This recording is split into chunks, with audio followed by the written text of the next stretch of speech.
Let's talk about the parts list for this PC. So obviously the centerpiece is going to be based around the new Intel Core i5 7600K processor. This is a quad-core chip with no hyper-threading. And since this has a fully unlocked multiplier, we can go way beyond the stock frequency of 3.8 and overclock this thing to well close to 5 gigahertz, which we'll talk about. But of course, for any good stable overclock, we're going to need a solid CPU cooler. And I've chosen the brand new Kraken X62 from NZXT. Now, the first generation Kraken was really awesome. It was the best all-in-one liquid cooling solutions that you can get. And this new version is certainly no exception. We have a brand new, more powerful pump, as well as integrated RGB lighting solution inside the water block itself with a mirrored finish, and it looks really cool. Once we actually boot up the PC, you'll see. And most importantly, the radiator on this thing is quite large, 280 millimeters, and the larger the radiator, the more heat dissipation opportunity that we're going to get,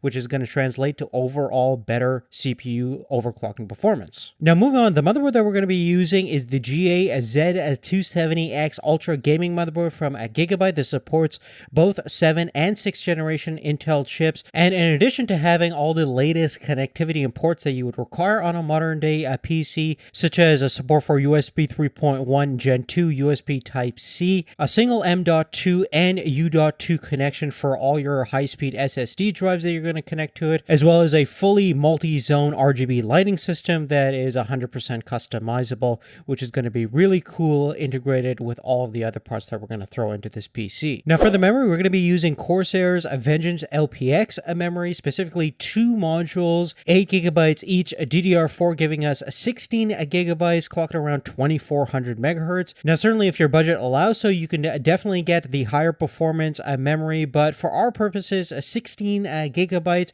clocked around 2400 megahertz is perfectly reasonable for this build. Now, in terms of our storage solution, we're going to be using Samsung's 850 EVO 500 gigabyte SSD drive, which I think balances the price to capacity fairly well for this kind of build. Now, moving on to the graphics card, we're going to be using EVGA's GTX 1070, and we're using actually the blower fan edition, and the pricing on the 1070s has really come down over the past couple of months since the initial release. So if you want a graphics card that kind of balances price and performance fairly well, this is definitely a good route to choose. You can certainly do a lot of 4K gaming around the 40 to 50 FPS mark, depending upon the games, obviously, and certainly really high frame rates when playing Quad HD and Full HD games. And we're going to obviously test out the gaming performance later on. Now, the power supply that we're going to be using is also from EVGA, the Supernova 750 watt semi-modular PSU. This is a bronze 80 plus certified, so fairly good efficiency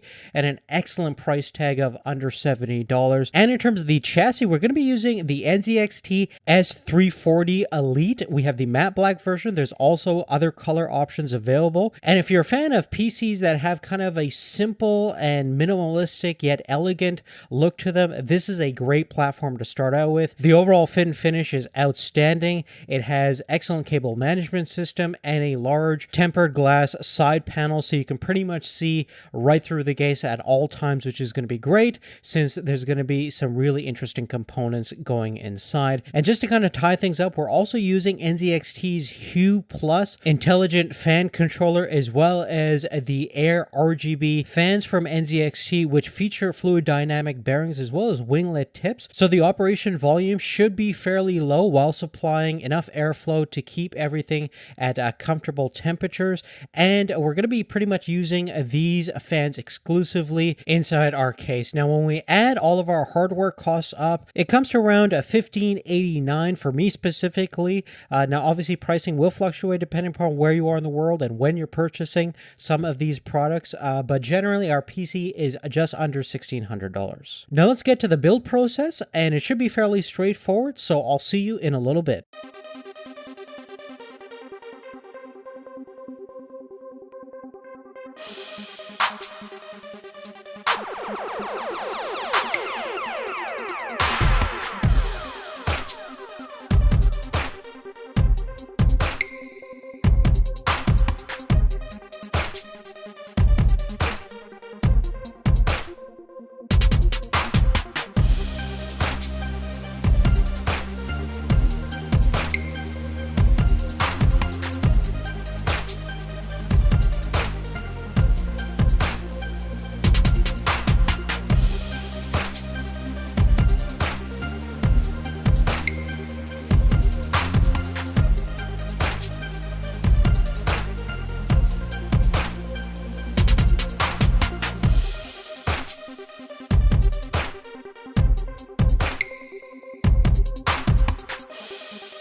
Now here is our finished build, and I'm going to run through some of the notable features. The Hue Plus lighting controller, which is actually around the same size as a 2.5-inch SSD drive, actually mounts really nicely into one of the SSD trays on the case at the bottom portion, and the cables are just long enough to have everything fit fairly snugly, and there are some extension cables included inside of the package, which is nice. And as you can see, the SSD drive is mounted right at the front of the case facing forward, and there's actually some holes to run through the data and SATA power connection, so that's nicely integrated and well thought out.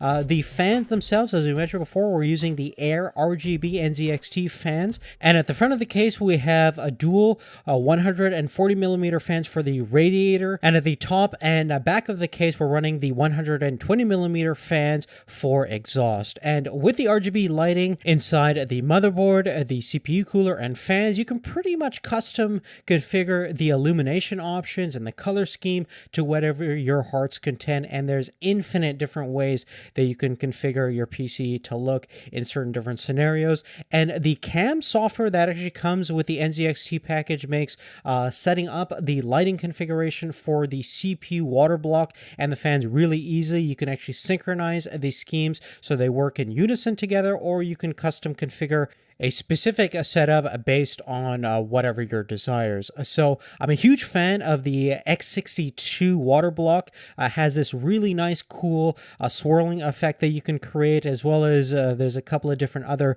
cool illumination options that makes it completely different from every other water block system that has any kind of RGB lighting. So NZXT is definitely ahead of the game when it comes to the aesthetic look of their hardware that's available right now. Now let's actually get into the gaming performance and the actual performance in general of the CPU. So in terms of the overclock, we have our multiplier set to 50 times on our 7600K. The voltage is set to about 1.35 volts to achieve the 5 gigahertz overclock, and with our cooler kind of set to a more quiet setting at maximum 100% load after 45 minutes of prime 95. The temperature really didn't go beyond 81 degrees Celsius, which is perfectly reasonable, and at idle, the CPU operates at kind of stock configuration temperatures around anywhere between 25 to 28 degrees Celsius, which is great if you're going to be running this overclock in a long-term setting. Now, to give you guys an illustration of what the overclock is doing on the stock configuration, Cinebench R15, our multi-core performance was in the low 700 mark, and with the overclock at around 5 gigahertz, we're looking at 824 on the multi-core performance score. So pretty huge significant difference coming from 4.2 boost stock frequency to around 5 gigahertz, which is definitely nice to see. The Geekbench results also illustrate our overclocking benefits. The stock configuration, we're looking at just under the low 5,000 point mark on the single core performance score, and just under 6,000 with the overclock. And same thing goes for the multi-core performance, around 17,000 points on the overclock and around 16,000 points on the stock CPU configuration. Now, in terms of our gaming performance, we didn't really play around too much with the GTX 1070 overclock setting, so we ran pretty much everything at factory overclock setting. And looking at the 3D Mark Time Spy benchmark, we get an overall score of 6,039 with a GPU score of 6,344 and our CPU score of about 4,749. Now, the last thing that we're going to do is run through some of our real-world gaming performance benchmark results. So we're going to play through a couple of different titles and show you the average frames per second and the minimum frames per second in 1080p, Quad HD, and 4K resolution. So let's run through those benchmark results now.